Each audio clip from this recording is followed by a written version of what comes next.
ரோமர் 10:10 எல்லாரையும் எடுத்துக்கொள்ளுங்க, நம்ம சேர்ந்து வாசிக்கலாம். நீதி உண்டாக இருதயத்திலே விசுவாசிக்கப்படும், ரட்சிப்பு உண்டாக வாயிலே அறிக்கை பண்ணப்படும். வாயிலே அறிக்கை பண்ணணும். சொல்லுங்க. ஆமா, இருதயத்தில் விசுவாசிக்கிறதை வாயிலே அறிக்கை செய்ய வேண்டும். ரட்சிப்பு உண்டாக, விடுதலை உண்டாக வாயில் அறிக்கை செய்ய வேண்டும்.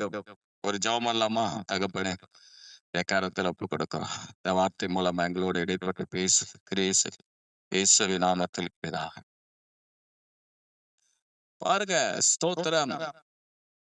பாத்தீங்கன்னா 2 கொரிந்தியர் 4ஆம் அதிகாரம் 13ஆம் வசனத்தை நீங்க படிச்சு பாத்தீங்கன்னா, 2 கொரிந்தியர் 4:13. விசுவாசித்தே ஆகையால் பேசினேன் என்று எழுதியிருக்கிறபடி நாங்களும் அந்த விசுவாசத்தின் ஆவி உடையவர்களாய் இருந்து விசுவாசிக்கிறபடியால் பேசுகிறோம். சொல்லுங்க, விசுவாசத்தின் ஆவி உடையவர்களாய் இருந்து விசுவாசிக்கிறபடியால் பேசுகிறோம். நமக்குள்ள அந்த விசுவாச ஆவி, சில விசுவாச ஆவி இருந்தா நம்ம பேசுவோம். நிறைய நேரத்துல நல்லாதான் ஆவிக்குரிய வாழ்க்கையில இருப்போம். அந்த ஆத்துமா பாத்தீங்கன்னா பேச்சுல மிகவும் கெட்டிக்காரா இருப்பாங்க. நல்லாதான் ஜெபம் பண்ணுவாங்க, நல்லாதான் எல்லாம் பண்ணுவாங்க. ஆனா பாத்தீங்கன்னா இந்த விசுவாச வார்த்தை பேசவே பேசாது. எப்ப பார்த்தாலும் அவிசுவாசம், எப்ப பார்த்தாலும் எதனா குழம்பல், இதுதான் இருக்கும். அவங்க யாருன்னா நல்லா இருப்பாங்க. என்ன மாதிரி ஒயிட் அண்ட் ஒயிட் கூட போட்டுன்னு இருப்பாங்க. இல்ல, எத்தனை பேர் இருக்கீங்க? என்ன சொல்லுங்க? அல்லேலூயா. இல்லவே பாஸ்டர், ஏன் பாஸ்டர் இப்படி தீர்க்க தரிசனமா சொல்றேன்? என்னை வச்சுதான் நான் சொல்லிக்கிறேன், உங்களை வச்சு சொல்லல. நம்ம நல்லதான் ஜெபிச்சப்ப கூட பாத்தீங்கன்னா வார்த்தைகள் இப்படி வருது. விசுவாசமான வார்த்தை வரல, அவிசுவாசமான வார்த்தை வருது. பவுல் இந்த வார்த்தை எதிலிருந்து எடுத்து பேசுறாருன்னா, விசுவாசித்தேன் ஆகையால் பேசினேன்ற வார்த்தைய சங்கீதம் 116ஆம் சங்கீதம் 10ஆம் வசனத்துல அந்த வார்த்தை இருக்கிறது. எனது விசுவாசித்தேன் ஆகையால் பேசினேன் என்ற சங்கீதக்காரன் சொல்ற வார்த்தையை தான் பவுல் இந்த இடத்துல சொல்றாரு. விசுவாசித்தேன், நாங்கள் விசுவாசத்தின் ஆவி உடையவர்களாக இருந்து. ஆண்டவர்கிட்ட கேளுங்க, ஆண்டவரே எனக்கு விசுவாச ஆவி இருந்தா இந்த விசுவாசத்தின் ஆவி உள்ளத்தில் இருந்து நமக்கு என்ன பண்ண, விசுவாச வார்த்தைகளை பேச வைக்க, விசுவாச வார்த்தைகளை. ஒரு சிலர் பார்த்திருக்கிற ஒரு பெரிய அளவுக்கு அவங்க ஆவிக்குரிய வாழ்க்கையில இருக்க மாட்டாங்க. ஆனா அவங்க பேச்செல்லாம் பாத்தீங்கன்னா விசுவாசமாவே இருக்கும். பார்த்திருக்கீங்களா? ஆவிக்குரிய வாழ்க்கையில அது பேசுற விசுவாசமா, அல்லேலூயா, நல்லா விசுவாசமா இருக்க மாட்டாங்க. ஆனா பேச்செல்லாம் பாத்தீங்கன்னா என்னது, விசுவாசமா பேசுவாங்க. நாம நினைப்போம், நீயே இப்படி இருக்கிற, நீ அப்படி விசுவாசமா பேசுற. நல்ல ஆவிக்குரிய வாழ்க்கையில் இருக்கிறவங்க விசுவாசமாவே பேசுவாங்க. அதுக்கு காரணம் இருக்கு. அதே போல ஒரு சிலர் விசுவாசத்துல கம்மியா இருக்கிறவங்க கூட நல்லா பேசுவாங்க. ஆனா அருமையானவர்களே, ஸ்தோத்திரம், நம்ம வாயில பேச வேண்டிய வார்த்தைகள் என்னன்னா, ஸ்தோத்திரம், விசுவாசமான வார்த்தை பேசு. ஆமென். ஸ்தோத்திரம். பாருங்க, நீதி ஆதியாகமம் புத்தகத்துல 22ஆம் அதிகாரத்துல பாத்தீங்கன்னா 5ஆம் வசனத்துல நீங்க பாத்தீங்கன்னா ஆபிரகாம் சொல்றாரு. அப்பொழுது ஆபிரகாம் தன் வேலைக்காரரை நோக்கி, கழுதையை நிறுத்தி இங்கே காத்திருங்கள், நானும் வெள்ளையாண்டானும் அவ்விடம் மட்டும் போய் தொழுது கொண்டு உங்களிடத்திற்கு திரும்பி வருவோம் என்றார். அல்லேலூயா. நல்லா கவனிங்க. எந்த விசுவாசத்தை வார்த்தையை நீங்க அறிக்கை என்னன்னா, எந்த வார்த்தையை நீங்க அறிக்கை என்னன்னா, கர்த்தர் நமக்கு சொன்ன வார்த்தைகளை அறிக்கையிடும். அல்லேலூயா. அந்த இடத்துல ஆபிரகாம் சொன்ன வார்த்தை பொய்யா உண்மையா?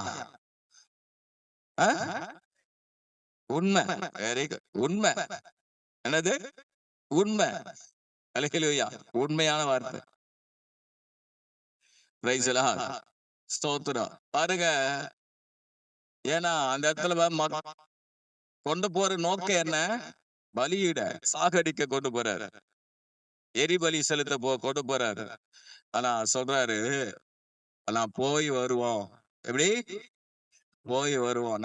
நானும் உண்மைனா இவர் தான் போய் வரணும். இவர் மட்டும்தான் போய் வரணும்.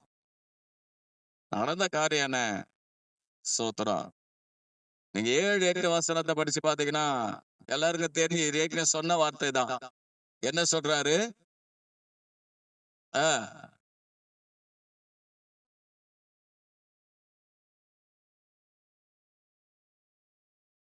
இருக்கிறேன் என்றார். அப்போது அவன், இதோ நெருப்பும் கட்டையும் இருக்கிறது. எங்கே என்றார்? அதற்கு ஆபிரகாம், என் மகனே, தேவன் தமக்கு தகன பலிக்கான ஆட்டுக்குட்டியை பார்த்து கொள்வார். அல்லேலூயா. பார்த்து கொள்வார்னா என்ன அர்த்தம்? யெகோவா ஈரே பார்த்து கொள்வார். Praise the Lord. அதேதான் நடந்தது. பார்த்து கொண்டாரா இல்லையா? கர்த்தர் பார்த்து கொண்டார். 13ஆம் வசனம் சொல்லுது, அங்கே ஒரு ஆடு என்ன பண்ணுது? புதரில சிக்கி கொண்டு இருந்தது. அந்த சிக்கி கொண்ட ஆடை பிடிச்சு அவன் பலி செலுத்தினான். யெகோவா தங்கள் தேவைகளை சந்தித்தார். ஒரு அல்லேலூயா. நம்ம அநேக நேரத்துல நம்ம செய்ய வேண்டியதுன்னா விசுவாச வார்த்தைகளை பேசணும். நம்ம அநேக நேரத்துல என்ன பண்றோம்னா, ஒரு ஏதாகில வார்த்தைகளை பேசி விட்டா தொடர்ச்சி அதே வார்த்தைகளை பேசிக்கொண்டு இருப்போம். நமக்குள்ள ஒரு குற்ற மனசாட்சி வந்துடும். நல்லாதான் நான் விசுவாச வார்த்தை பேசிக்கிட்டு இருந்தேன், ஆனா இப்ப இது மாதிரி வார்த்தை பேசிட்டேன் அப்படின்னு சொல்லி இருதயத்துல நினைச்சுக்கிட்டு நீங்க உங்களை உள்ளத்த ஆழத்துல உங்களை அறியாமலே நீங்களே நினைச்சிட்டு நீங்களே பேசிக்கிட்டு இருப்பீங்க. என்ன வார்த்தை? விசுவாச வார்த்தை விட்டுருவீங்க, அவிசுவாசமான வார்த்தை பேசிங்க. அது தொடர்ச்சியாய் அது ஒரு நாள் 2 நாள்ல வராது. அது விசுவாச வார்த்தையானது அது தொடர்ச்சியா நம்ம பயிற்சி மூலமா தான் அது வரும். காலையில எழுந்த உடனே கர்த்தருடைய வார்த்தை என்ன பண்ணணும்? நாம அறிக்கை செய்ய வேண்டும். அல்லேலூயா.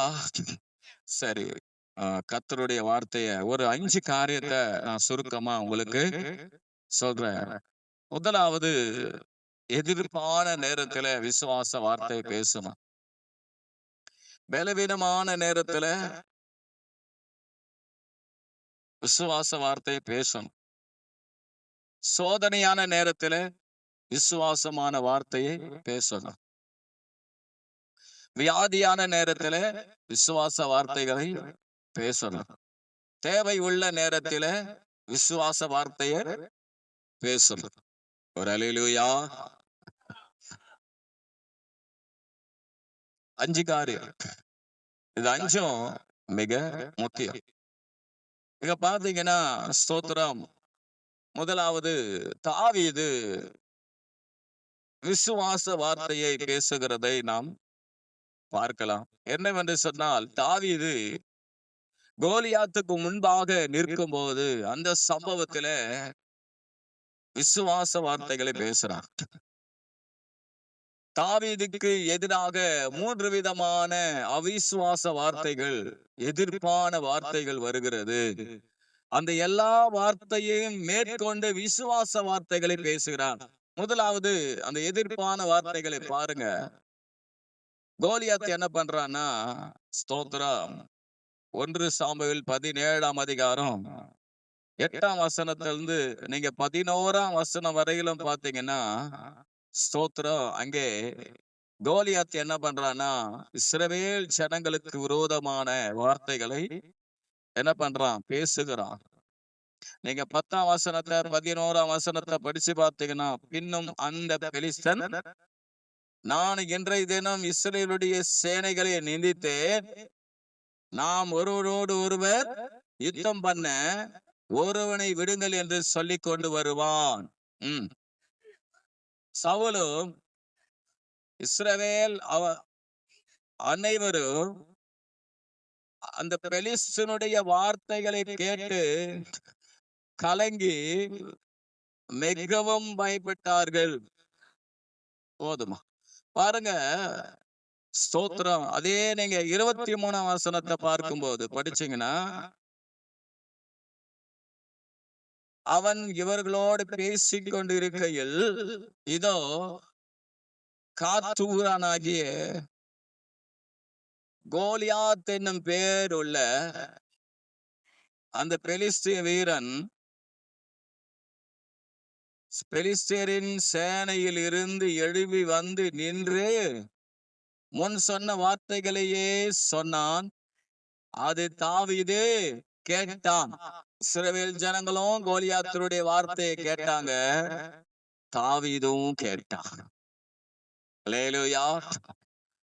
எதிர்ப்பான வார்த்தைகள் அல்லது அவிசுவாசமான வார்த்தை, எதிராய் மலை போன்ற ஒரு மனுஷன் நிற்கிறான். அவனுடைய வார்த்தைகள் என்ன? அவனுடைய வார்த்தைகளை கேட்ட உடனே எல்லாம் பயப்படுறாங்க. ஆனா தாவீது அந்த வார்த்தையை கேட்கிறாரு. ஆனா தாவீது என்ன பண்ணல? பயப்படல. ஒரு அல்லேலூயா சொல்லுவோமே. அப்போ கோலியாத்தனுடைய வார்த்தையை கேட்கிறாரு, பயப்படல. அடுத்தது பாருங்க, அதே 17ஆம் அதிகாரம் 1 சாமுவேல் 17ஆம் அதிகாரம் 28ஆம் வசனம். அந்த மனுஷரோடு அவன் பேசிக்கொண்டிருக்கையில் இருக்கிறதை அவன் மூத்த சகோதரன் ஆகிய எலியாப் கேட்டபோது அவன் தாவீதின் மேல் கோபம் கொண்டு, நீ இங்கே வந்தது என்ன? வனாந்திரத்தில் உள்ள அந்த கொஞ்ச ஆடுகளை நீ யார் வசத்தில் விட்டாய்? யுத்தத்தை பார்க்க அல்லவா வந்தாய்?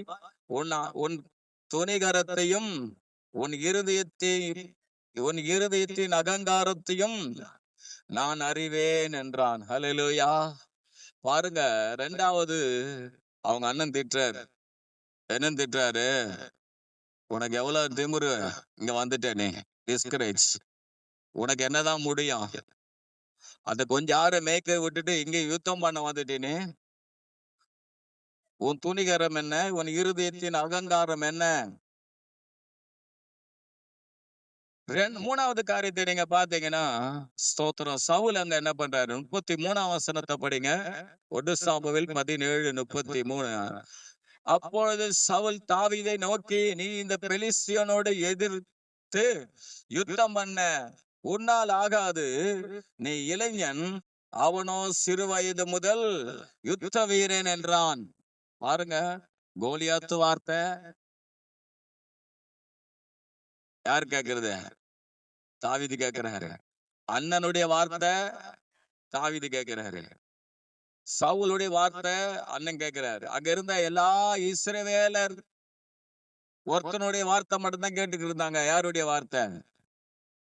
கோலியாத்தினுடைய வார்த்தை மட்டும்தான் கேட்டிருந்தாங்க. ஆனா இந்த தாவீதுக்கோ 3 விதத்துல அவிசுவாசமான வார்த்தைகள் வருகிறது. இந்த 3 விதத்தில் அவிசுவாசமான வார்த்தைகள் வந்தாலும் விசுவாசத்தின் ஆவியுடைய தாவீது அந்த அவிசுவாசமான வார்த்தைக்கு செவி கொடுக்கவே இல்லை. எதிராய் வந்த அந்த பெரிய மலையை மேற்கொள்ளும்படியா விசுவாச வார்த்தை பேசுகிறார். முதலாவது பாருங்க, 17:26 படிங்க. 1 சாமுவேல் 17:26. அப்போது தாவீது பார்த்து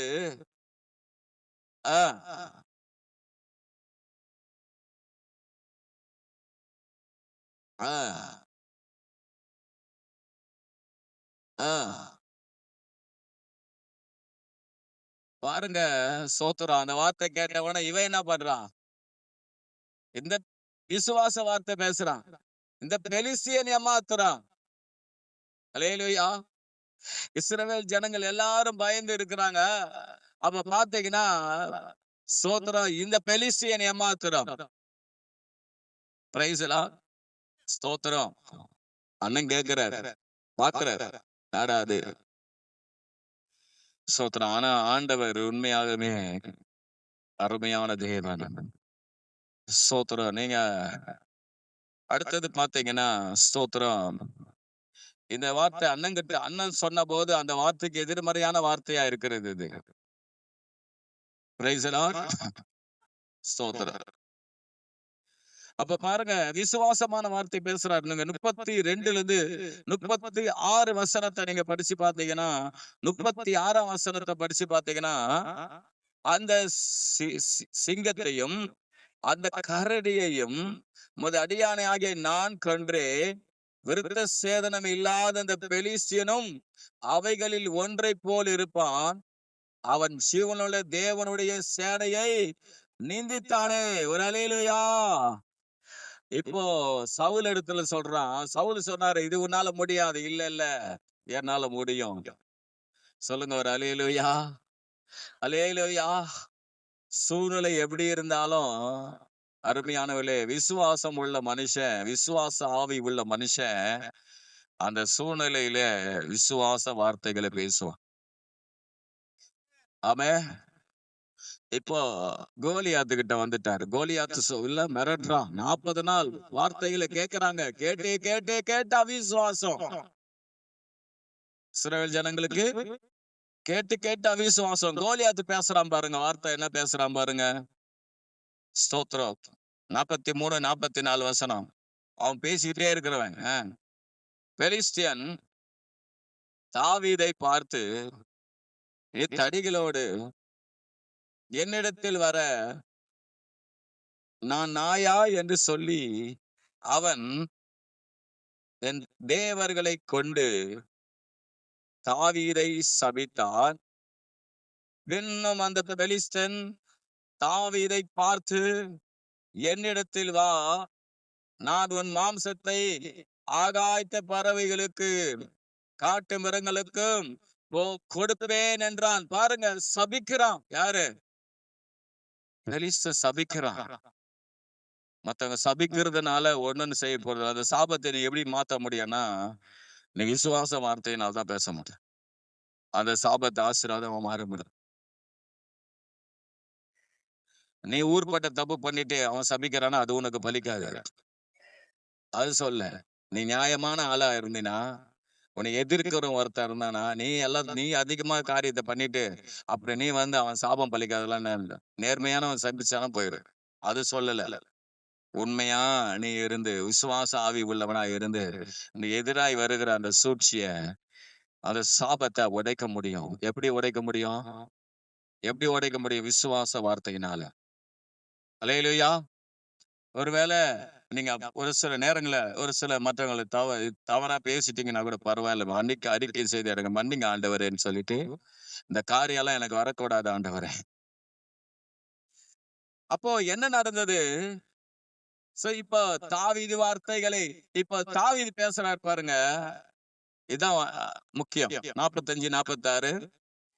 அதற்கு தாவீது பெலிஸ்தியனை நோக்கி, நீ பட்டயத்தோடு ஈட்டியோடு கேடயத்தோடு என்னிடத்தில் வருகிறாய். நானோ நீ நிந்தித்த இஸ்ரவேலுடைய இராணுவங்களின் தேவனாகிய சேனைகளின் கர்த்தருடைய நாமத்தினால் உன்னிடத்தில் வருகிறேன். இன்றைய தினம் கர்த்தர் உன்னை என் கையில் ஒப்பு கொடுப்பார். நான் உன்னை கொன்று உன் தலையை உன்னை விட்டு வாங்கி பெலிஸ்தனுடைய பாளையத்தின் பிணங்களை இன்றைய தினம் ஆகாயத்து பறவைகளுக்கும் பூமியின் காட்டு மிருகங்களுக்கும் கொடுப்பேன். அதனால் இஸ்ரவேலின் தேவன் ஒருவர் உண்டு என்று உலகத்தார் எல்லாரும் அறிந்து கொள்வார்கள். ஹல்லேலூயா. யார் சொல்றது நடந்தது? எப்பயுமே தெரிஞ்சுக்கங்க, விசுவாசம் தான். விசுவாச வார்த்தை நீ எது சொல்றியோ அதுதான் நடக்கும். எது நடக்கும்? விசுவாச வார்த்தை நீ எது சொல்றியோ அதான் நடக்கும். தாவீதுக்கு நல்லா தெரியும். என்ன தெரியும்? தாவீத கோலியாத்து கொல்ல முடியுமா? கொல்ல அனுமதி இருக்கா? ஏன் அனுமதி இல்ல? ஏன் அனுமதி இல்ல? அனுமதி கிடையாது. ஏன் சரிங்களா? தேவனுடைய வாக்குத்தத்தம் இருக்கு, அவனை ராஜாவாக்குறதா. அந்த வாக்குத்தத்தத்தை மீறி இவன் கொல்ல முடியுமா? அதனாலதான் அந்த வாக்குத்தத்தத்தை நம்பிதான், வார்த்தை நம்பிதான் என்ன பண்ணுவேன்? உன் தலையை நான் வாங்குவேன். சொல்லுங்க பார்க்கலாம் ஒரு அல்லேலூயா. இன்னைக்கு நான் காகங்களுக்கு, ஆகாயத்து பறவைகளுக்கு ஒரு மாംசத்தை கொடுப்பேன். சோத்திரம். அண்ணன் சொன்னது நடக்கல, சவுல் சொன்னது நடக்கல, கோலியாத் சொன்ன வார்த்தை அறிக்கைகள் நடக்கல, தாவீது சொன்ன அந்த ஒரே ஒரு வார்த்தை தான் நடந்தது. ஒரு அல்லேலூயா சொல்லுவோமே.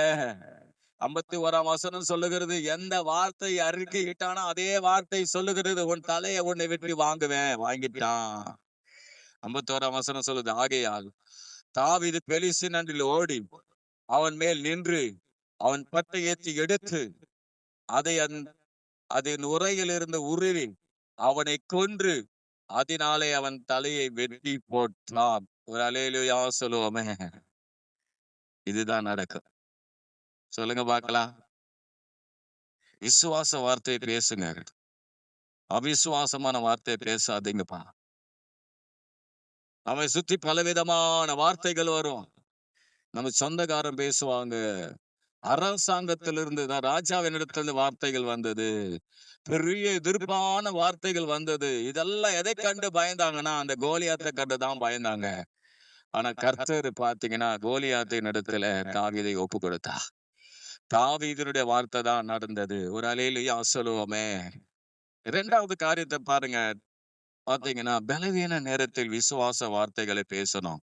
யோவேல் புத்தகம் 3ஆம் அதிகாரம் 10ஆம் வசனம், 1062ஆம் பக்கம் எடுங்க.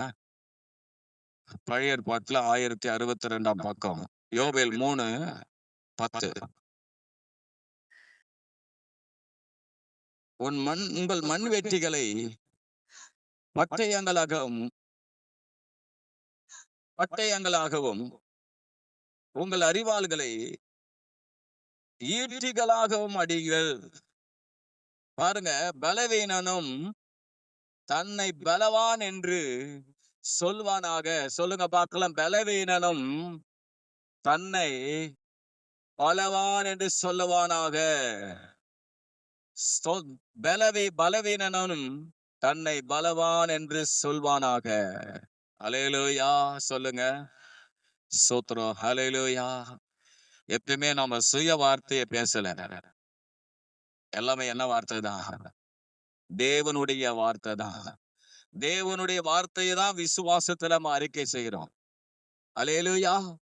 அதனால்தான் பிலிப்பியர் 4:13 பவுல் சொல்லுவாரு, என்னை பலப்படுத்துகிற கிறிஸ்துவினாலே எல்லாவற்றையும் செய்ய எனக்கு பலன் உண்டு. சொல்லுங்க, எல்லாரும் வாயில அறிக்கை செய்யலாமா? என்னை பலப்படுத்துகிற நம்முடைய கர்த்தராகிய இயேசு கிறிஸ்துவினாலே எல்லாவற்றையும் செய்ய எனக்கு பலன் உண்டு. எல்லாம் அறிக்கை செய்யுங்க. கையை உயர்த்தி, சகோதரி கையை உயர்த்தணும், அடிங்க.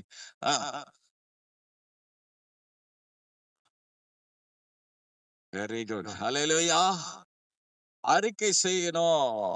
1 தீமோத்தேயு 1:12 நீங்க படிச்சு பாத்தீங்கன்னா பவுல் சொல்றாரு, ஆண்டவர் தான் அவரை என்ன பண்ணாரு. படிங்க 1 தீமோத்தேயு 1:12. என்னை பலப்படுத்துகிற நம்முடைய கர்த்தராகிய இயேசு கிறிஸ்து. பாருங்க, பவுல் சொல்றாரு, என்னை பலப்படுத்தி எண்ணி. பாருங்க, ஆண்டவர் தான் பலப்படுத்துறாரு. நம்முடைய ஆவிக்குரிய வாழ்க்கையில என்னதுங்க? ஆமா, ஆண்டவர் பலப்படுத்துறாரு. பவுல் சொல்றாரு, என்னை பலப்படுத்துற கிறிஸ்து அவன். அதனால்தான் சொல்லப்பட்டிருக்கிறது. பவுல் சொல்றாரு 2 கொரிந்தியர் 12ஆம் அதிகாரம் 10ஆம் வசனம். பவுல் சொல்றாரு, என்ன சொல்றாருன்னா, நான் பலவீனமா இருக்கும் போதே எப்படி இருக்கிறேன்னா பலமுள்ளவனா இருக்கிறேன். சொல்லுங்க பார்க்கலாம். பலவீனமா இருக்கும் போதே பலமுள்ளவனா இருக்கிறேன். அல்லேலூயா. ஆமா, நம்ம பலவீனமான ஒரு சில சூழ்நிலை இருக்கும்போது, நான் அப்படியே சோர்ந்து போய் உட்கார்ந்து கொண்டு இருக்கும்போது, நீங்க என்ன தெரியுமா பண்ணணும்? நான் பலவீனமா இருந்தாலும், பலவீனத்தை மேன்மை பாராட்டாதபடிக்கு, நான் பெலனா இருக்கிறேன். சொல்லுங்க, பெலனா இருக்கிறேன். பெலனா இருக்கிறேன். பலவீனன் எவனும் தன்னை பலவான் என்று சொல்ல கடவன். அல்லேலூயா, நான் பலவான். சொல்லுங்க, நான் பலவான். கலாத்தியர் 2:7 சொல்லுகிறார். பவுலே சொல்றாரு. என்ன சொல்றாருன்னா, ஸ்தோத்திரம், என்னை பலப்படுத்தினவன் அவன், அப்போஸ்தலர்களை பலப்படுத்தின தேவன். அந்த இடத்துல பாருங்க, அந்த வசனத்தை 2:7. அதுவும் அல்லாமல் விருத்த சேதனம் உள்ளவர்களை அப்போஸ்தலனா இருக்கும்படி பேதுருவை பலப்படுத்தினவர் புற ஜாதிகளுக்கு அப்போஸ்தலனா இருக்கும்படிக்கு என்னையும் பலப்படுத்தினார். ஒரு அல்லேலூயா சொல்லுங்க. என்னையும் பலப்படுத்தினார். ஒரு அல்லேலூயா சொல்லுங்க. பலப்படுத்துகிற தேவன். சொல்லுங்க, பலப்படுத்துகிறவர். ஆமா, ஆவிக்குரிய வாழ்க்கையில எந்தெந்த விதத்துல நம்ம பலவீனமா இருக்கிறோமோ, கர்த்தர் நம்மை பலப்படுத்துவார். நம்ம என்ன தெரியுமா செய்யணும்? சொ- என்ன தெரியுமா செய்யணும்? அறிக்கை செய்யணும். நான் பலமா இருக்கிறேன். பலமா இருக்கிறேன். என்னை பலப்படுத்துகிற கிறிஸ்துவினாலே எல்லாவற்றையும் செய்ய எனக்கு பலன் உண்டு. அல்லேலூயா. ஏசாயா 41:10 நீங்க படிச்சு பார்த்தீங்கன்னா, ஸ்தோத்திரம், எல்லாருக்கும் தெரிய வசனம் தான். நீ பயப்படாதே, நான் உன்னுடனே கூட இருக்கிறேன். உன்னை பலப்படுத்தி உனக்கு சகாயம் பண்ணுவேன். சொல்லுங்க, ஆண்டவரே, என்னை பலப்படுத்தி சகாயம் பண்ற தேவன். ஹalleluya. சகாயம் பண்ற தேவன். ஹalleluya.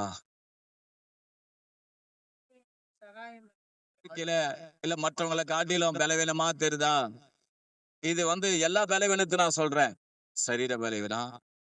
ஒருத்தவங்க நம்மளை காட்டில உயர்ந்த நிலைகள் இருக்கிறாங்க. உனக்குள்ள தாழ்வு மனப்பான்மை இருக்கா? என்னை பலப்படுத்துகிற கிறிஸ்து என்னை பலப்படுத்துவா. சொல்லுங்க பார்க்கலாம். எல்லா பலவீனமும் நீங்க மத்தவங்களை பார்க்கும்போது உங்களுக்குள்ளேயே குறுகின மனப்பான்மை வரும். அப்ப நீங்க என்ன தெரியுமா சொல்லலாம்? என்னை பலப்படுத்துகிற இயேசு. சொல்லுங்க, அல்லேலூயா, என்னை பலப்படுத்துமா. எனக்கு என்னை பலப்படுத்தி எனக்கு சகாயம் பண்ணுவார். அல்லேலூயா. விசுவாச வார்த்தையை பேசின 2வது பலவீனமான நேரத்துல, 3வது சோதனையான நேரத்துல விசுவாச வார்த்தையை பேசணும். தானியேல் 3ஆம் அதிகாரம் 5லிருந்து நீங்க 7 வசனத்தை நீங்க படிச்சு பார்த்தீங்கன்னா, படிக்காதீங்கன்னா சொல்ற வசனத்தை மாத்திரம் படிச்சா போதும். தானியேல் 3ஆம் அதிகாரம் 5லிருந்து 7 வசனம், 5ஆம் வசனத்தை படிங்க பார்க்கலாம். ஆ,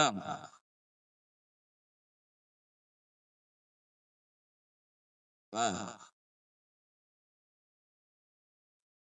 ஆ. சத்தத்தை நீங்கள் கேட்கும்போது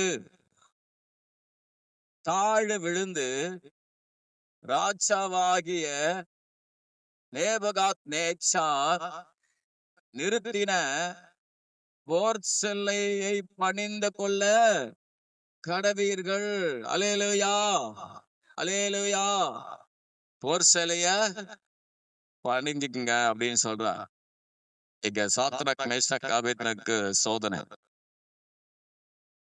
அப்படி பணிந்து கொண்டா என்ன நடக்கும்? பணிந்து கொள்ளாவிட்டால் என்ன நடக்கும்? பாருங்க. ஆ, ஆ, ஆ.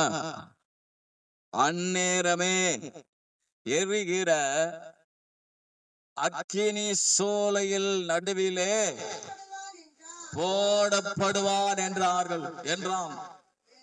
அப்படி சொன்ன உடனே எல்லாரும் என்ன பண்ணிட்டாங்கன்னா, தாழ் விழுந்து போர் சிலையை பணிந்து கொண்டார்கள் என்று வேதம் சொல்லுகிறது. 7ஆம் வசனம் சொல்லுது. ஆனா அதுல நீங்க பார்த்தீங்கன்னா, ஸ்தோத்திரம், அதுல ஒரு 3 பேர் இருக்கிறாங்க. அதுல 12ஆம் வசனத்தை நீங்க படிச்சு பார்த்தீங்கன்னா, ஆ,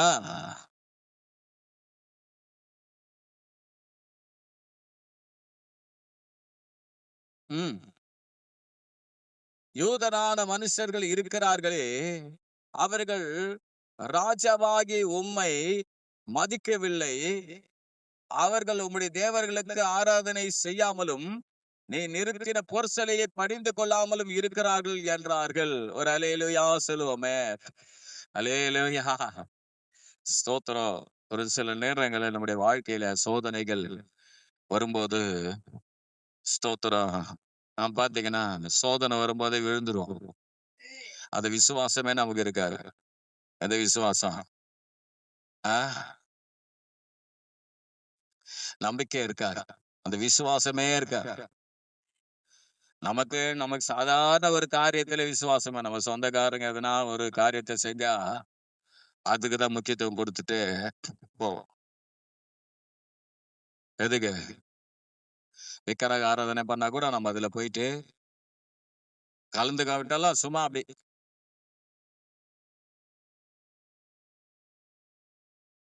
சரி, அதை விட்டுடலாம்.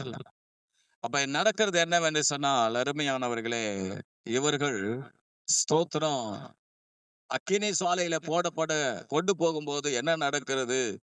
13 இருந்து நீங்க ஸ்தோத்திரம் 13 இருந்து 15 வசனத்தை படிக்கும்போது என்னன்னா, அங்கே ஸ்தோத்திரம் நேபுகாத் நேச்சார் இந்த சாத்ராக் மேஷாக் ஆபேத்நேகோ என்றதான தேவதாசர்களுக்கு ஒரு வாய்ப்பை கொடுக்கிறார்.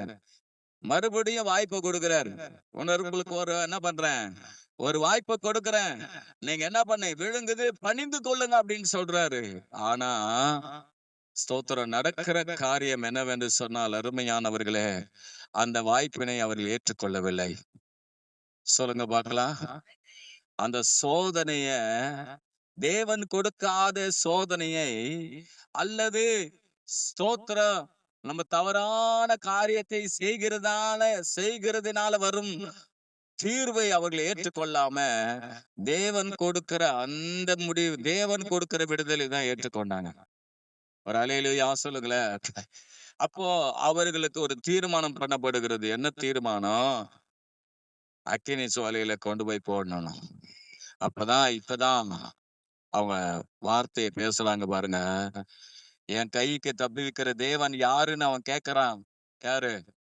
நேபுகாத் நேச்சார் கேட்கிறான். ஆனா ஸ்தோத்திரம் என்ன பண்றாரு பாருங்க. 16 இருந்து 18 வசனத்தை பட்டுன்னு படிங்க பார்க்கலாம். சாத்ராக் மேஷாக் ஆபேத்நேகோ என்பவர்கள் ராஜாவை நோக்கி, நேபுகாத் நேச்சாரே, இந்த காரியத்தை குறித்து உமக்கு உத்தரவு சொல்ல எங்களுக்கு அவசியமில்லை. நாங்கள் ஆராதிக்கிற எங்கள் தேவன், சொல்லுங்க பார்க்கலாம், நாங்கள் ஆராதிக்கிற எங்கள் தேவன் எங்களை தப்புவிக்க வல்லவராய் இருக்கிறார். அவர் எரிகிற அக்கினி சூளைக்கு ராஜாவாகிய உம்முடைய கைக்கும் எங்களை நீங்களாக்கி விடுவிப்பார். விடுவிக்காமல் போனாலும் நாங்கள் உம்முடைய தேவர்களுக்கு ஆராதனை செய்யாமலும் நீ நிறுத்தின போர் சிலையை பணிந்து கொள்வதும் இல்லை என்கிற ராஜாவாகிய உமக்கு தெரிந்திருக்க கடவுது. ஒரு அல்லேலூயா சொல்லுங்களேன். அங்க சொல்றாங்க, என்ன தெரியுங்களா? நாங்கள் ஆராதிக்கிற தேவன் எங்களை சொல்லுங்க தப்புவிப்பார். சொல்லுங்க பார்க்கலாம், தப்புவிப்பார். அல்லேலூயா. 19ஆம் வசனத்துல சொல்றாரு, அவர் தப்புவிக்காமலும் போனாலாம். உடனே அவிசுவாச வார்த்தை. அது அவிசுவாச வார்த்தையா? விசுவாச வார்த்தை காட்டிலும் மேலான வார்த்தை அது. அது என்ன வார்த்தை? விசுவாச வார்த்தை காட்டிலும் மேலான வார்த்தை. எதற்கும் துணிந்துட்டாங்க. ஆண்டவர் மேல அதிகமான அன்புனால என்ன பண்ணிட்டாங்க? இப்படி சொல்லிட்டாங்க. எப்படி? விடுவிக்காம போனாலும் பரவாயில்ல, ஆனா ஆண்டவர், நீ என் மேல அன்பு வச்சிருக்கீங்களா, அதனால என்கிட்ட வந்துருங்கன்னு சொல்லி அந்த அக்கினி சுவாலையில ஆண்டவர் விட்டு கொடுக்கல. அவங்க அறிக்கை செய்தாங்களா விசுவாச வார்த்தை. என்ன சொன்னாங்களா? ஆராதிக்கிற எங்கள் தேவன் எங்களை சொல்லு தப்புவிக்க வல்லவராயிருக்கிறார். அல்லேலூயா. தப்புவிக்க வல்லவராயிருக்கிறார். நம்முடைய வாழ்க்கையில பிரச்சனைகள் நேரத்துல தானா போகும்னு நினைக்க கூடாது. நம் வார்த்தைகளை அறிக்கை செய்யணும். சொல்லுங்க பார்க்கலாம். பிரச்சனை சொல்லணும். பிரச்சனைகளை சொல்லணும். அல்லேலூயா. ஆண்டவர் என்னை விடுவிப்பார். இந்த பிரச்சனையிலிருந்து எனக்கு மாற்றத்தை கொடுப்பார். அல்லேலூயா. நக்கினி சோலையிலிருந்து என்னை விடுவிப்பார். அல்லேலூயா. கர்த்தர் எனக்கு கிருபை தருவார். அல்லேலூயா. எல்லாரும் அல்லேலூயா சொல்லாம அப்படியே அமைதியா உட்கார்ந்துக்கலாம். அல்லேலூயா. ஒரு அல்லேலூயா. ஆமென். அல்லேலூயா. ஸ்தோத்திரம். கர்த்தர் நல்லவர். நான் ஆராதிக்கிற தேவன் யார்? என்னை தப்புவிக்க வல்லவர். எப்பேற்பட்ட காரியமாயிருந்தாலும் 7 மடங்கு அதிகமாக்கிட்டான். 7 மடங்காவது அதிகமாக்கு. நீ எத்தனை மடங்கு அதிகமாக்குனாலும் பரவாயில்ல. என் தேவன் என்னை என்ன பண்ண தப்புவிக்க வல்லவர். தப்புவிச்சார். Glory to Jesus. Hallelujah. ஆமென். 24ஆம் வசனத்தை நீங்க படிச்சு பார்த்தீங்கன்னா, அப்பொழுது ராஜா வாகிய நேபுகாத்நேச்சார் பிரமித்து தீவிரமாய் எழுந்து தன் மந்திரிகளையும் நோக்கி, 3 புருஷர்கள் அல்லவா கட்டுண்டவர்களாய் அக்கினியிலே போடுவித்தோம் என்றான்.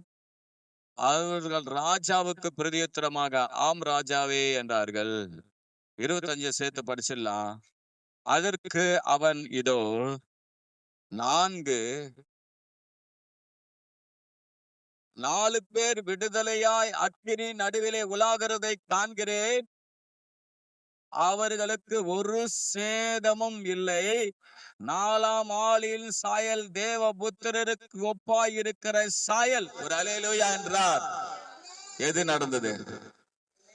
என் கைக்கு தப்புவிக்கிற தேவன் யார் என்று சொன்ன உலகத்தை ஆண்ட ராஜாவினுடைய வார்த்தை நிறைவேறியதா? சாதாரண அவனுடைய ஆட்சியின் கீழே மாகாணங்களை ஆளுகை செய்கிற அந்த 3 பேருடைய வார்த்தை பலிச்சதா?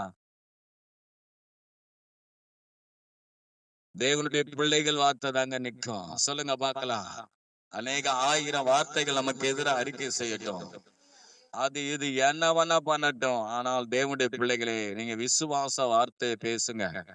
சோதனைகள் வெகுவாய் நமக்குள்ள இருந்தாலும், ஆண்டவர் இந்த சோதனை எப்ப தீரும் என்பது இருந்தாலும், ஒரு மனதில குழப்பம் இருந்தாலும், மனதின் ஆழத்தில ஒரு வெறுப்பு, ஒரு கசப்பு, ஒரு முறுமுறுப்பு இருந்தாலும், உள்ளத்தின் ஆழத்தில் இருந்து இதுவரை அந்த கசப்பு வெறுப்பெல்லாம் நிறுத்திக்கிங்க. இங்க மட்டும் கர்த்தர் என் சோதனை எல்லாம் மாற்றுவார். என் வேதனை எல்லாம் மாற்றுவார். ஹல்லேலூயா. சொல்லாமே ஹல்லேலூயா. கர்த்தர் மாற்றுவார். ஹல்லேலூயா. 4வது காரியம் பாருங்க. மார்க் 5ஆம் அதிகாரம் 26, 27. மார்க் 5ஆம் அதிகாரம் 26, 27. அநேக வைத்தியர்களால் மிகவும் வருத்தப்பட்டு தனக்கு உண்டானவைகளை எல்லாம் செலவழித்து சற்றாகிலும் குணமடையாமல், நல்ல கவனிங்க, அதிக வருத்தப்படுகிற போது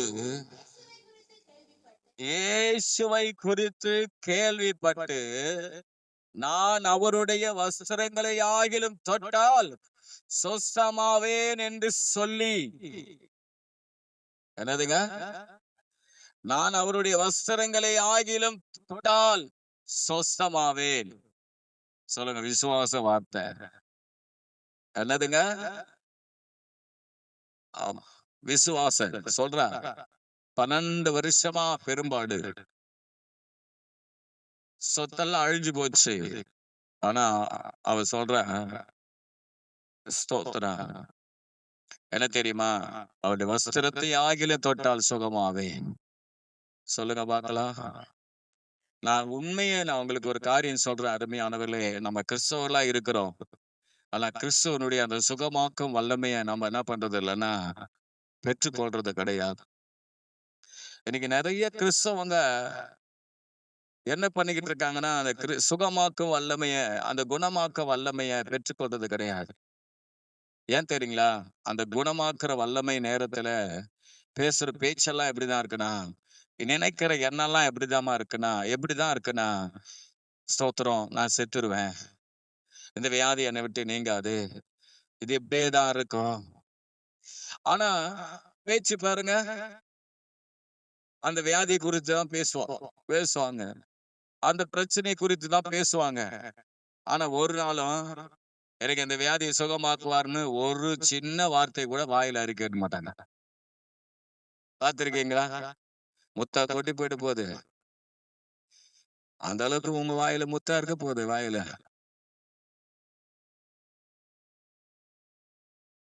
சும்மா கூட சொல்றது கிடையாது. இந்த வியாதி ஆண்டவர் சுகமாக்குவான்னு சும்மா கூட பேசும்போது கூட சொல்றது இல்ல. ஒரு சுவிசேஷத்துல கூட சொல்றது கிடையாது. குடும்பத்துல பேசும்போது கூட சொல்றது இல்ல. ஆண்டவர் இருக்கிறார், பார்த்துப்ப அந்த வியாதி, இந்த வியாதியை காட்டில இயேசு பெரியவர், அதெல்லாம் சொல்றதே கிடையாது. அறிக்கை இருதே கிடையாது. உலகத்திலே எல்லா மதமும் எல்லா காரியங்களிலும் பாத்தீங்கன்னா சுகமாக்குற வல்லமை இயேசு கிறிஸ்துவில் மட்டும்தான் இருக்கிறது. இந்த புத்தகத்துல தொடங்கி நீங்க நீங்க ஆதியாகமம் முதல் வெளிப்படுத்தின வரையிலும் எல்லா புத்தகத்திலும் இந்த குணமாக்கும் வரம் வெளிப்பட்டு இருக்கிறதை நாம் பார்க்கலாம். Glory, hallelujah. ஆண்டவர்கிட்ட சொல்லணும், ஆண்டவரே நான் குணமானேன் சொல்லுங்க பார்க்கலாம். என்ன நடந்தது? இவன் சொன்ன வார்த்தை அப்படியே நிறைவேறியது. என்ன அறிக்கையிட்டு செஞ்சாலோ அது அப்படியே நிறைவேறியது. 28, 29 என்ன நடக்கிறது? சோத்தான் ஜனக்கூட்டத்திற்குள்ளே அவருக்கு பின் சென்று பின்னாக வந்து அவருடைய வஸ்திரத்தை தொட்டான். உடனே அவளுடைய உதிரத்தின் ஊரல் நின்று போயிற்று. அந்த வேதனை நீங்கி ஆரோக்கியம் அடைந்ததை அவள் தன் சரீரத்தில் உணர்ந்தாள். ஒரு அல்லேலூயா சொல்லுவோமே.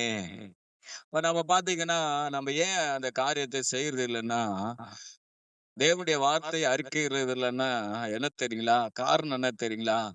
நாம வேதத்துல இருக்கிற சம்பவம் எல்லாம் பாத்தீங்கன்னா ஒரே நாள்ல நடந்தது போல யோசிச்சுட்டு ஒரே வாட்டி அறிக்கை எடுத்துட்டு விட்டுறோம். நான் சொல்றது உனக்கு புரியுதா? இப்ப நம்ம என்ன நினைச்சுக்கிறோம், இந்த அம்மா ஒரே நாள்ல நடந்த சம்பவம், ஒரே நாள்ல நடந்த சம்பவம். ஆனா அவள் பட்ட வேதனை பல நாட்கள் இருந்தது. அப்ப நீயும் பல நாட்கள் இருந்திருக்கிற. அந்த பல நாட்களுடைய வேதனைகளிலே நீங்க அந்த வேதனை நடுவில் அறிக்கையிடுற அந்த வார்த்தையானது வல்லமை உள்ளதா மாறும். சொல்லுங்க ஒரு அல்லேலூயா, அல்லேலூயா.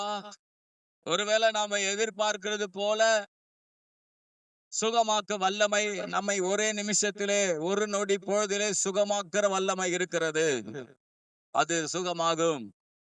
ஒரு சில நேரங்களில் நம்ம ஜெபிக்க ஜெபிக்க ஜெபிக்க நம்முடைய வாழ்நாள்ல ஆண்டவரே படிப்படியாய் குணமாக்குறது இருக்கிறது. எப்படின்னா நடக்கட்டும், சொல்லுங்க பார்க்கலாம். ஆனா நம்ம அதுக்காக அந்த வார்த்தைகளை நம்ம சொல்லி ஜெபிக்கிறோமா? சுகமானேன்னு சொல்லி. உபாக புத்தகம் 7:15 படிங்க.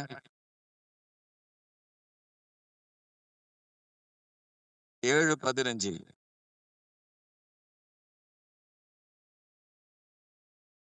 உன்னை விட்டு விலக்குவார்.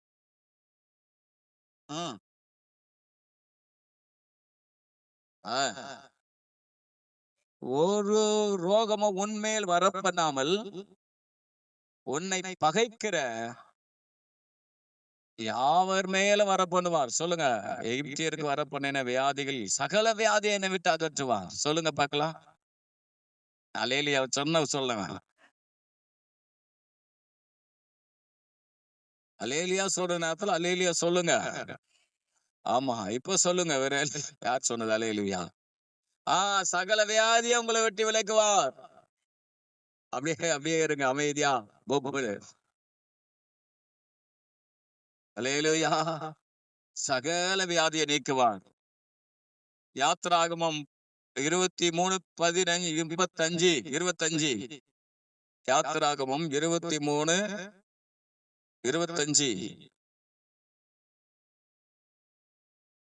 உங்கள் தேவனாகிய கர்த்தரையே சேவிக்க கடவீர்கள்.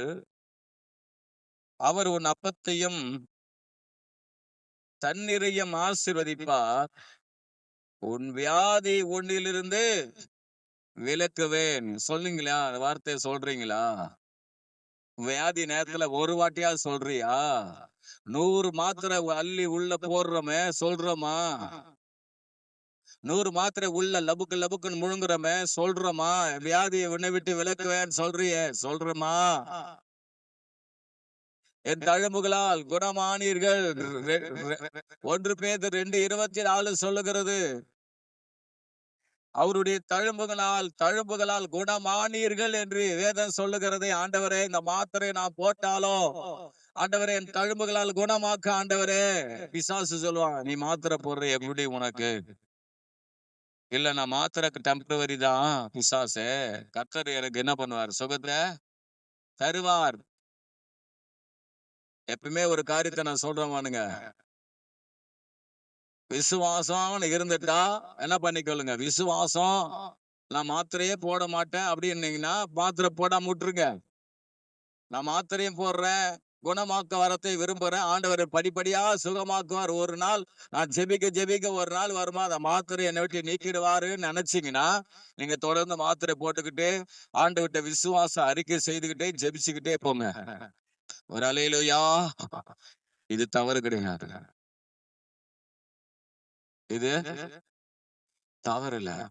நீங்க ஃபுல்லா மாத்திரை விட்டுட்டு கடைசியில எல்லாம் வெந்து வேக்காடு ஆன பின்பு திடீர்னு மாத்திரை எடுக்க கூடாது. எல்லாத்துக்கும் ஆயத்தமா இருந்தீங்கன்னா மாத்திரை எடுக்காம சுகரா மாத்திரை எடுக்காதீங்க. பிரஷரை மாத்திரை எடுக்காதீங்க. கர்த்தர் பார்த்து வச்சாலும் சரி, எடுத்தாலும் சரி, கர்த்தரை விடுவாரா? நீங்க அந்த தீர்மானம் உங்களுக்குள்ள அந்த விசுவாசம் இருந்தாதான் எடுக்கணும். உற்சாகமுள்ள ஆவினால் எடுத்தீங்கன்னா போடுவோம் பாதியில. விசுவாசம் இருந்தாதான் எடுக்கணும். எதை நான் சொல்லி கொடுக்கறது. ஒரு சிலர் பாத்தீங்கன்னா பிரசங்கத்தை கேட்ட உடனே போய் தீர்மானம் பண்ணுவாங்க, அப்புறம் கடைசியில மாட்டிப்போம். விசுவாசம் இருந்தாதான் அதை என்ன பண்ணணும், செய்யணும். அதனால தேவனுடைய பிள்ளைகளை நிறைய வாசனம் இருக்கு. யாத்திராங்க 15:26 படிச்சு பாத்தீங்கன்னா, நானே உன் பரிகாரியாக கர்த்தர். சங்கீதம் 91 சங்கீதம் 3-6 வசனத்தை படிச்சு பாத்தீங்கன்னா, அவர் உன் அக்கிரமங்களை எல்லாம் மன்னித்து உன் நோய்களை என்ன பண்றான், குணமாக்குறான். போல நிறைய வார்த்தைகள் பைபிள்ல இருக்கு. நமக்கு சமாதானம் உண்டு பண்ண ஆக்கினை அவர் மேல் வந்தது. நம்முடைய ஆக்கினை அவர் ஏற்றுக்கொண்டு இருக்கிறார். ஒரு அல்லேலூயா. கடைசியா பாத்தீங்கன்னா, தேவை உள்ள நேரத்தில் விசுவாச அறிக்கை செய். ஓ, ரொம்ப சந்தோஷம். யார் சொன்னது இப்ப அல்லேலூயா? முடிகிற போது ஒரு அல்லேலூயா. ரொம்ப சந்தோஷம். அல்லேலூயா. வரலாமா பாட்ட?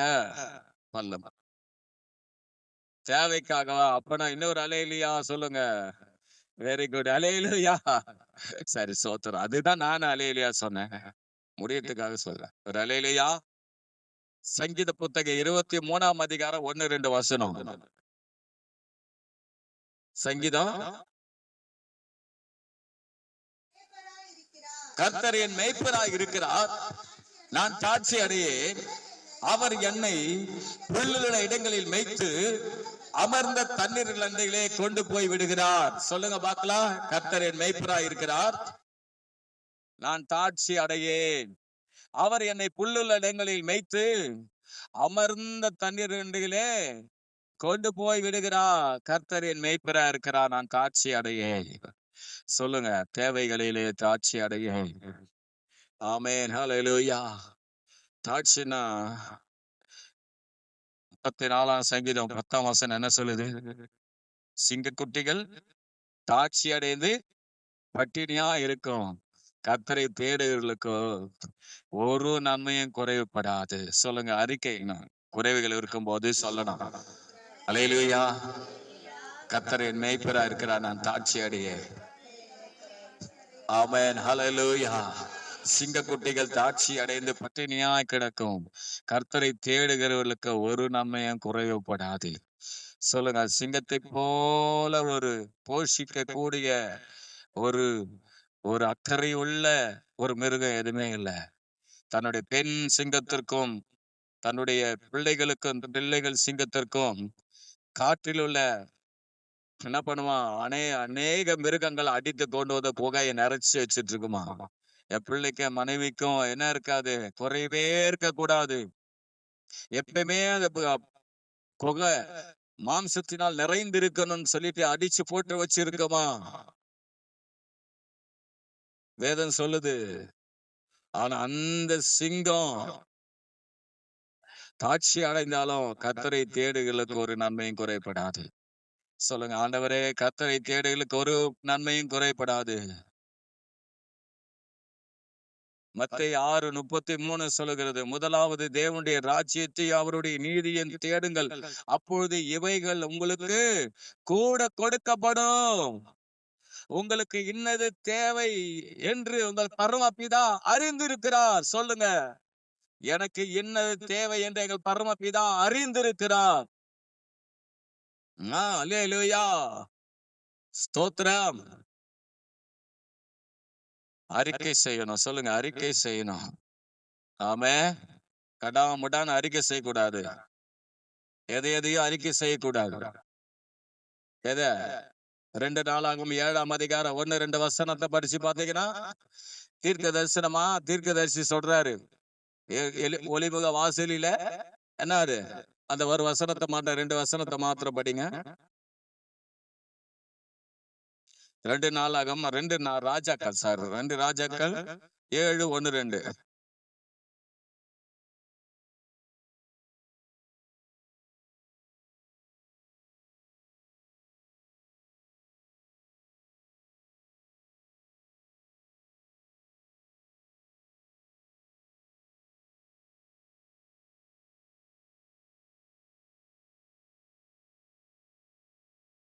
பாருங்க, அதை அப்படியே ஏத்துக்கணும். என்ன பண்ணணும்? அப்படியே ஏத்துக்கணும். இவன் என்ன பண்றது தெரியுமா?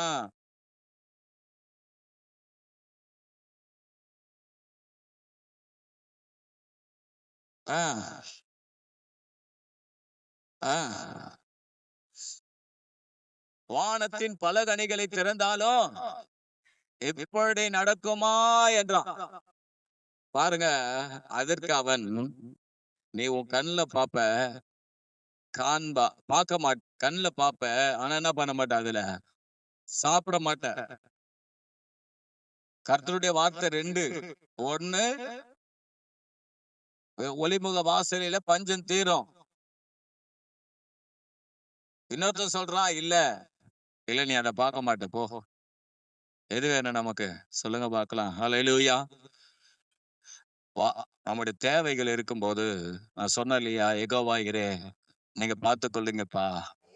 சொல்லுங்க, யெகோவாயிரே. ஒரு சில நேரங்கள்ல நாம பாத்தீங்கன்னா, நம்ம கிட்ட தேவைகள்லாம் சந்திக்கப்பட்டிருக்கோம். எப்ப நம்ம தேவை சந்திக்கப்படாதுன்னா, நாம ஒரு காரியத்தை குறிச்சு இருக்கும் காசு, ஆனா இல்லாத போலவே புலம்பிக்கிட்டு இருப்போம். அப்பதான் நம்முடைய தேவை சந்திக்கப்பட. அப்போ ஏன் வச்சுக்கினே புலம்பும் போது தேவை சந்திக்கலாம்? ஏன் வச்சுக்கினே புலம்பும் போது தேவை சந்திக்கப்படாது? அல்லேலூயா. நாம ஏன் புலம்புறோம்? கர்த்தர் கொடுக்கிறது எதுக்கு? செலவு பண்றது. நம்ம செலவு பண்ணாமலே அப்படியே வைக்கூடாது. எப்படி இருக்கிறத செலவு பண்ணுங்க, கர்த்தர் நிச்சயம் கொடுப்பாரு. ஒரு அல்லேலூயா, அல்லேலூயா. நம்ம ஒரு சில அநேகர்கிட்ட அதை பழக்கம் இருக்கு. ஐயோ, இது செலவாயிடுச்சுன்னா அடுத்தது ஆண்டவர் தருவாரோ தரமாட்டாரு, நம்ம எதிர்பார்த்துக்கினே இருக்கணுமே. கர்த்தர் தருவா. சொல்லுங்க, கர்த்தர் தருவா. சொல்லுங்க, தருவா. கர்த்தர் தருவார், நிச்சயம் தருவார்.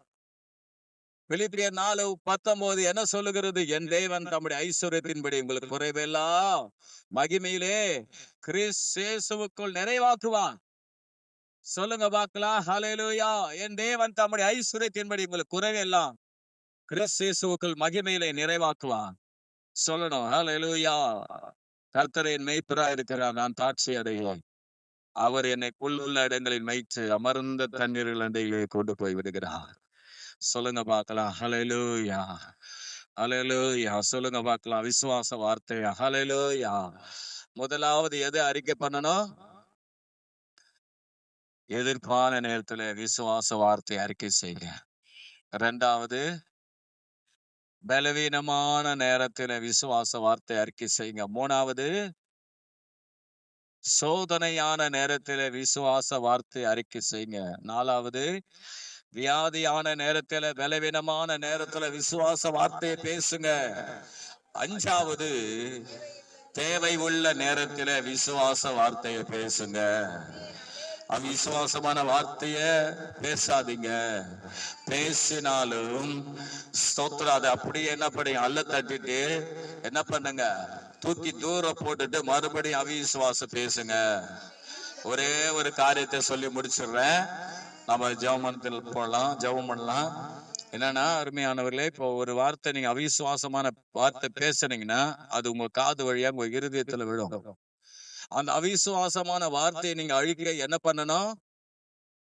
மறுபடியும் அந்த நீங்க உங்க வாயிலிருந்து அதை விசுவாச வார்த்தை பேசி அந்த வார்த்தை மேல இந்த விசுவாசமான வார்த்தை பேசும்போது அந்த அவிசுவாசம் நம்மகிட்ட போயிடும். அவிசுவாசமான வார்த்தை போயிடும். இதுதான் ஃபார்முலா.